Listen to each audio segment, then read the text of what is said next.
Okay. Okay.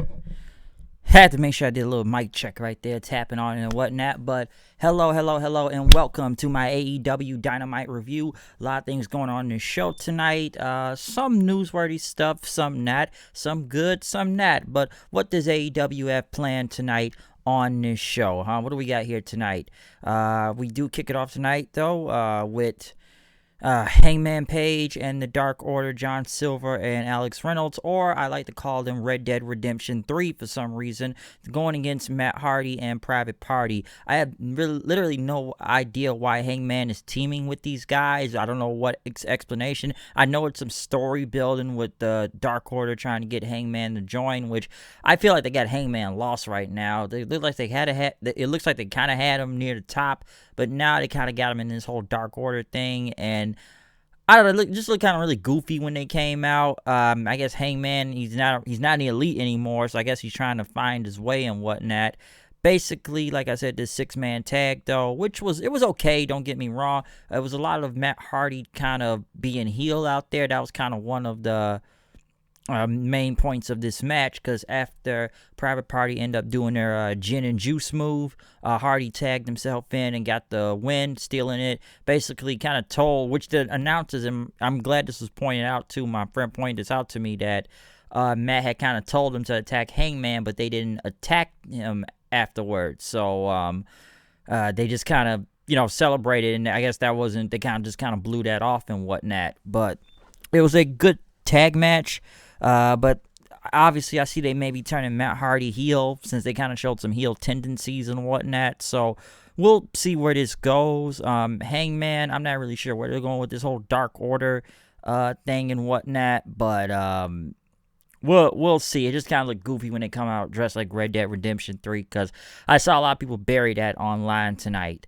Next, though, Alex Marvez stood with the Inner Circle. Wardlow wasn't there, which I'm going to get into in a few minutes. Basically, congratulating MJF on the New York Times best performance for that whole dance number they did with Jericho. Why is this being awarded? I have literally no idea, okay? All right, I don't know. He just kept calling Chris Jericho his best friend and talk about this tag match tonight. Next, they got a special announcement from Cody and Brandy Rhodes, as they were, they were shown decorating a Christmas tree, but a doorbell rang. Basically, there was a little gift box, basically saying they are expecting a baby in 2021. And, they show Pharaoh wearing like a baby security and training. So congratulations to both Cody and Brandy. I guess Brandy is pregnant, and she is having a kid. So I guess we can throw out the whole Shaquille O'Neal thing out the window for a while, probably about a year. I'm sure this is going to be building up to Brandy versus Jade Cargill at one point, but obviously that is not going to happen, no, okay? So I think folks are just going to have to wait on it, even though it's kind of already weird, because Brandy goes face heel almost every other week trying to get this over, and it never works. So I think the positive to all this, we don't really have to see Brandy take up a lot of TV time, unless she's still going to be on this show until, it's almost time for her to deliver the kid and whatnot. But yeah, hopefully we don't see as much Brandy on this show. So you can't really call her heel now, because now she's pregnant, and she comes out with Cody and they're celebrating and whatnot, so she has to be face. But in all seriousness though, congratulations to both of them. But like I said, we'll see what happens with Shaq. I'm sure Cody will still fight Shaquille O'Neal at one point. But yeah, Brandy, either this is the last time we see her on TV, or we'll see her more until it's almost time for her to go. But moving on, Cody Rhodes went against Angelico, which this was a very strange match for some reason, which I just felt this was just to give Cody Rhodes a win. I don't know why. It wasn't a bad match. It was solid. I'm almost surprised Angelico got that much offense in, but it was pointless at the same time. Like, why is Cody facing him for it? I don't get it. it was just to have a match, and I just said it's just giving Cody a win just because, okay? But then, Taz came out with his entire team, Starks, Cage, Hobbs, and his son, Hook out there.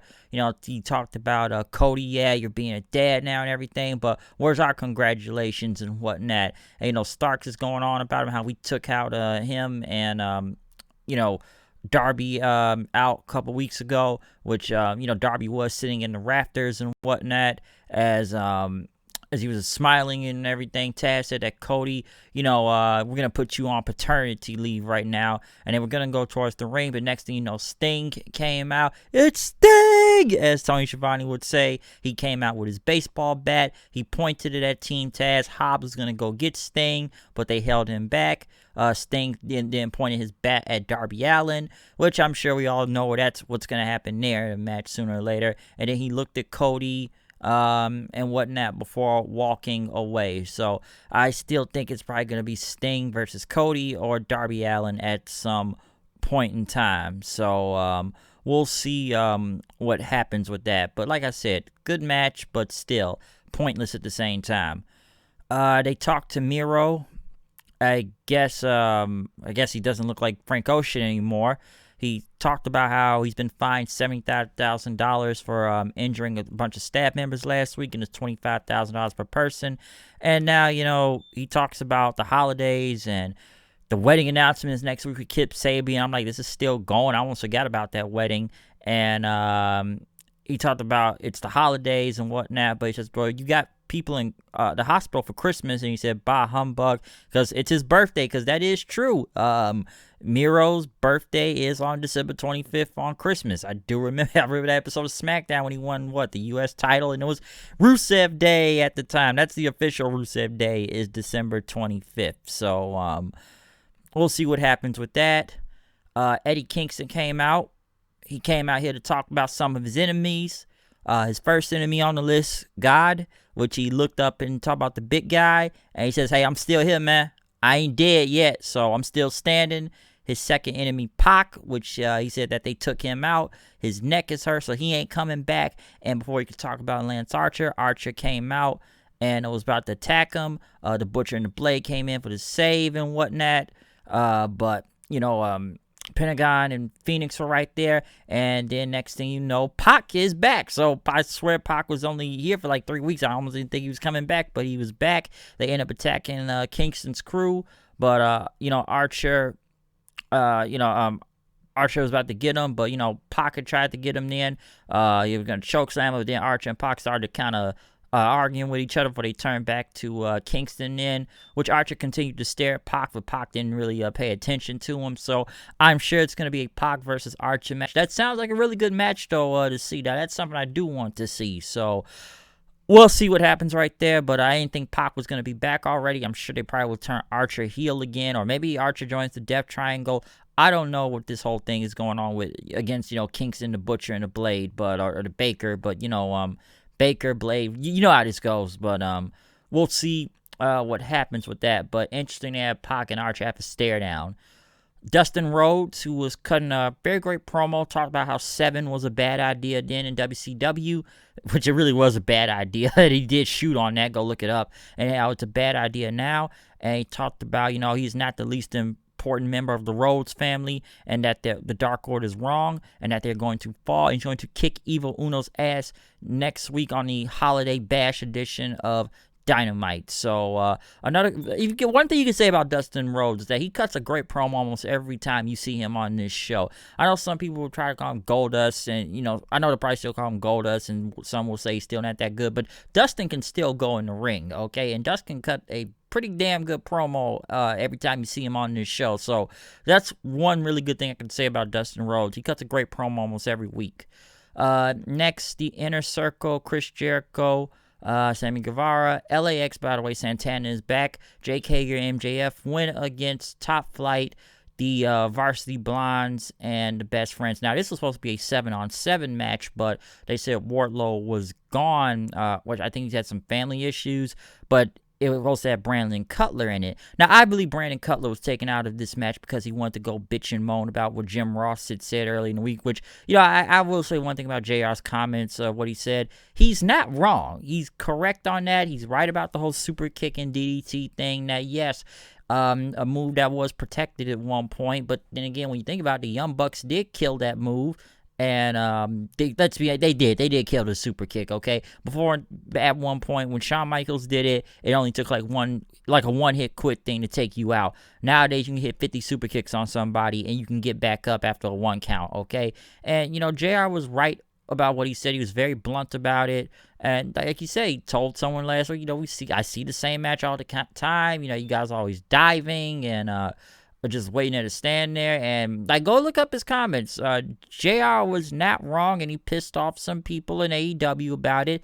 And Brandon Cutler was one of those people. But who you gonna listen to? The guy that's been in business for over almost 30, 40 years. And I could be wrong on those numbers, but JR's been in his business for a long time. Or are you gonna listen to the guy who's the Young Bucks cameraman on BTE, being the Elite for years, and the only reason why he has a job, which I know a lot of people say that about people in AEW, so why they have a job, because they hire their friends, and Brandon Cutler is the Young Bucks' friend, okay? So that's the reason why he has a job. So it's kind of funny how he wasn't even now in this match this week. So I believe he was taken out because he bitched about Jim Ross online, which even I think that was just a stupid ass idea. So I could say, hey, he had what was coming to him.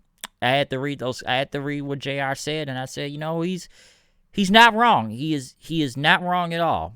So he was very blunt about it, and I can't really blame him. So, hey, fuck Brandon Cutler. Who the fuck is he? Okay, so JR was right on what he said. But going into the match itself, I will say this about this tag match. Yes, it was some botch moves out there. Some good moves, I will say that. A lot of high flying and everything. I will say they did showcase the young guys in this match, though, when it comes to Top Flight and even Pillman Jr. and Garrison out there. Griff Garrison. Even my friend Steven said that's a bad name, Griff Garrison. Don't really give a shit about the best friends that much, but I see at least some talent getting some time to shine out there, okay? Top Flight, I'm going to get into them in a second, because I will say they are in a good position right now, but the Inner Circle did end up winning, though. Like I said, it's a very tag team heavy show, thanks to Chris Jericho using his baseball bat.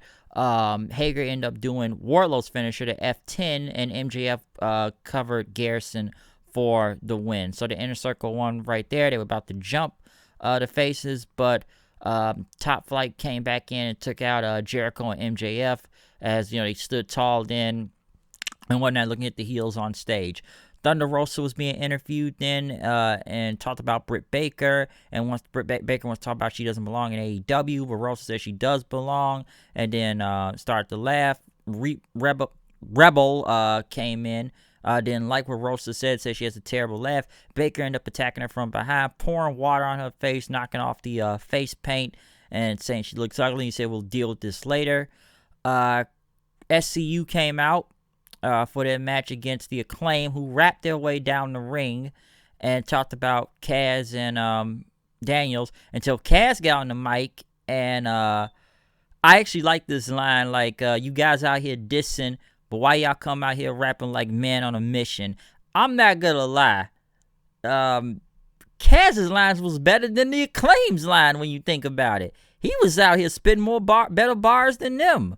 I'm like, okay, Kaz wasn't that bad on the microphone. He literally I wouldn't say buried all the way, but I'm like, damn, he had better bars than these guys.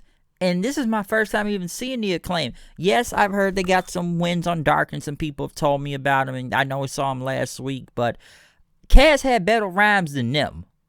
Okay? He had better rhymes than them. So that kind of tells you something right there. I didn't even expect that to happen, so I gotta give it to him. Now I feel like this match right here wasn't bad, but almost like the last match.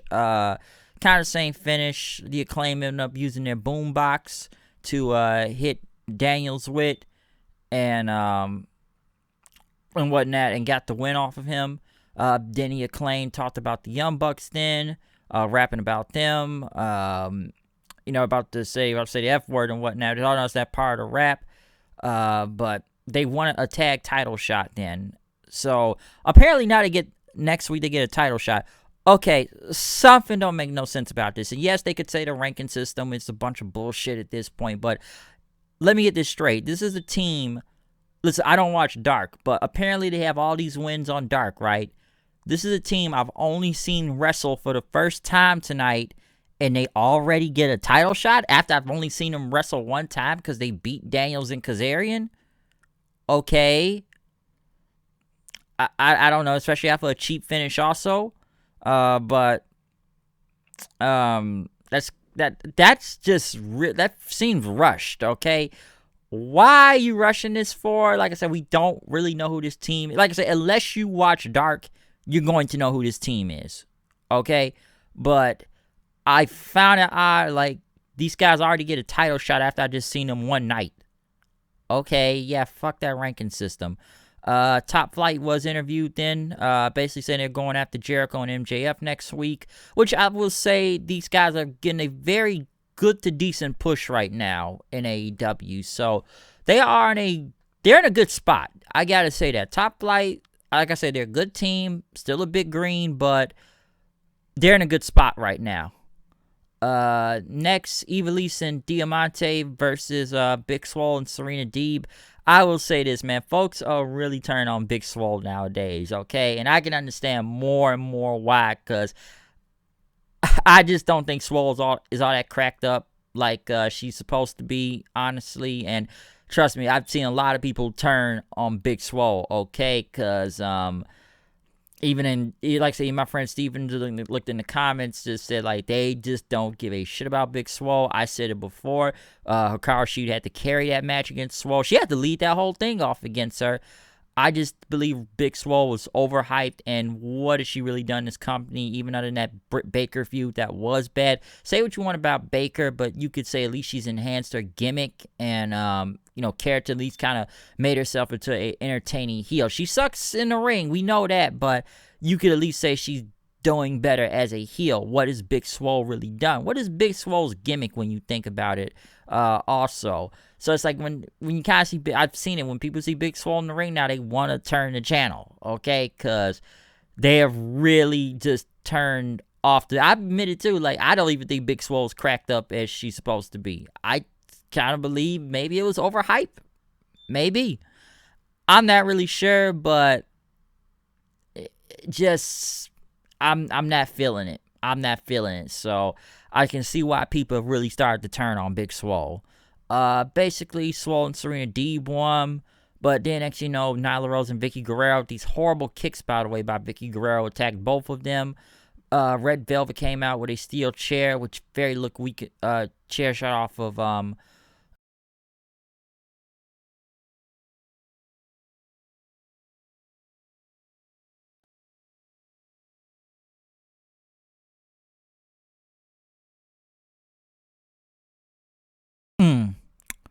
was it Jurassic Express? But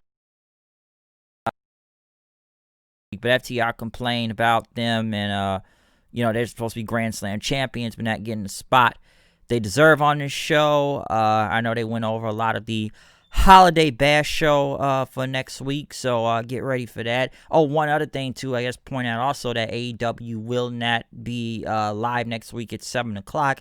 The NBA season is back in, so you're gonna have to wait till after the NBA to watch AEW next week. So I guess they're going to be coming on after 10 o'clock and whatnot. So we'll see what happens there, but just going to have to wait on AEW next week, do some, programming scheduling. Now, what is next? Oh, the main event. What in the blue fuck was this shit? I asked somebody this, because I don't know if this was a title match. They said it was a title match at first, but then it ended up not being a title match. Why am I seeing Kenny Omega versus Jelly Nutella, I mean Joey Janela, on my TV screen right now? Why is this a match? Why is this no Q? Why is this no DQ? I'm sorry. Why is this even in the main event? Why? I have many questions. Who booked this shit?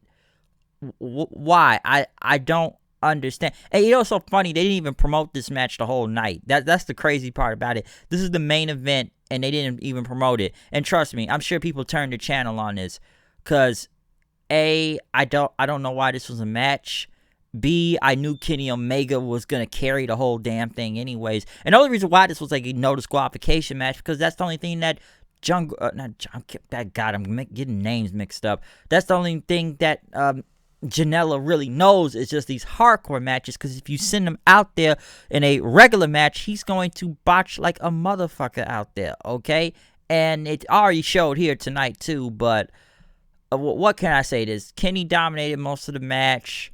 Don Callis technically was on commentary, but you know, he was on a live mic doing commentary. And, you know, they keep showing Tony Schiavone, which even tonight I've seen AEW take more and more shots at Impact tonight, just trying to bury them as much as possible.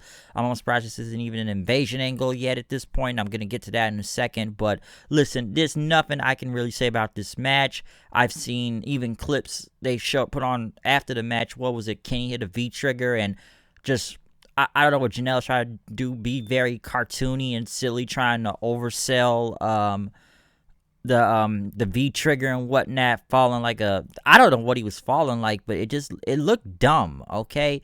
This whole main event was dumb.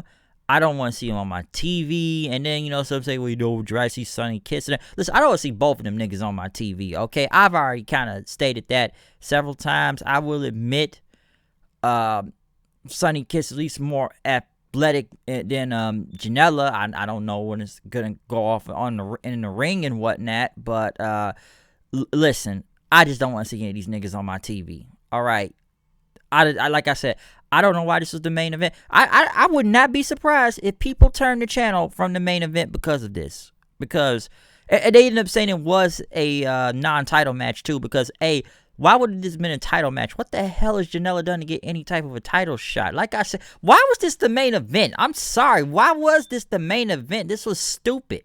Okay, this was stupid. Omega won. That's what you need to know. The more important part happened after the match, okay? The Death Triangle came out because, you know, Callis was just, you know, hyping up Kenny and everything. You know, him being the champion, more unanswered questions for the world champion. PAC came out then, basically telling Omega we got unfinished business. It's time to right the wrong. There's injustice here. And talk how Phoenix never lost his number one contenders tournament shot, because Omega ended up winning because, you know, Phoenix got hurt and everything. So tournament Phoenix never lost. And you know, since Cal says, when did you get power around here? And Pac says he was talking to Tony Khan, and that, you know, this match has already been sanctioned, but he will have to defend his title against Phoenix, which I think is next week, or is it a week or two from now? I'm not really sure, but he does have to defend it against him. As Kenny says, who do you think you are? You can't do this. So the post angle I did care about. Now, when all three, you know, the Death Triangle was out there, I actually thought Gallows and Anderson were going to show up, because if you saw Impact last night, they quote-unquote reformed the Bullet Club in a way, which I don't know if I could really be saying right now, because, you know, that's New Japan's property. And if I remember, Tama Tonga, you know, the Firing Squad ended up kicking out Kenny Omega in the Bullet Club, okay? Not Gallows and Anderson, but they ended up kicking out Omega. So I'm almost surprised they didn't show up, because, listen, if you already know, Hard to Kill is being built right now, and we all know that Kenny and Gallows and Anderson, or Bullet Club, if you want to say, are going against Rich Swann and the Motor City Machine Guns in the main event of that show, the pay-per-view in January. So I actually thought Gallows and Anderson were going to be showing up on here. And with all these shots that AEW is taking Impact, I'm surprised Impact hasn't showed up on here talking about them then. Okay, so I kind of would have expected that at some point. So the post-match angle I really cared more about. Listen, this was a very tag team heavy show, okay? It was good in its doses, I will say. Like I said, very tag team heavy. What can I say from this? I didn't mind this 12-man tag. Cody's match was very just random. I like the 6-man in the beginning in a couple ways, maybe because Matt Hardy's turning heel. I liked PAC coming back. The Acclaim versus SCU was okay. Listen, the most thing I hated on this show, and it's so funny, I'm not even going to say it's the women's match, because I know I buried that a lot, even though they were in a death spot again of 8:30 p.m. The main event, I could have not cared about, okay? The main event was done. Nobody wants to see Jelly Nutella out there. No one, okay? I don't want to see that on my TV, let alone the main event, with no explanation, no reason why. Why was this a match? Why was this match needed to see? Who wanted to see this match? Who wanted to see Janela? I got to give Kenny credit. At least I'm not even blaming him for this. I have my criticism on Kenny sometime, but come on, man. He had to carry the whole freaking match out there, okay? There's a reason why it was just this whole hardcore match and everything, because they know, like I said earlier, Janela's not going to work a regular match good on his own, and it would have looked like a freaking botch fest, okay? A botch fest. So that main event was horrible. Nobody wanted to see it, okay? But other than that, the holiday bash is next week, whatever time this show will start and whatever time review we will have for that, okay? But something of a newsworthy show and everything, Cody, Brandy, their whole announcement. Like I said, Sting. Some stuff on the show was good. Some of it was bad. So, yeah, that's what I can really say about AEW tonight. Okay? Other than that, that is my review. Comment, subscribe. Follow me on Twitter. Tell me what you think about this show. Check out the Urban Wrestling Network online right now, where you can check out my review, my thoughts on a lot of these shows, and others' reviews on there. From the Bodega Wrestling Podcast, I'm trying to get all these guys' names right on Twitter, okay? I really am.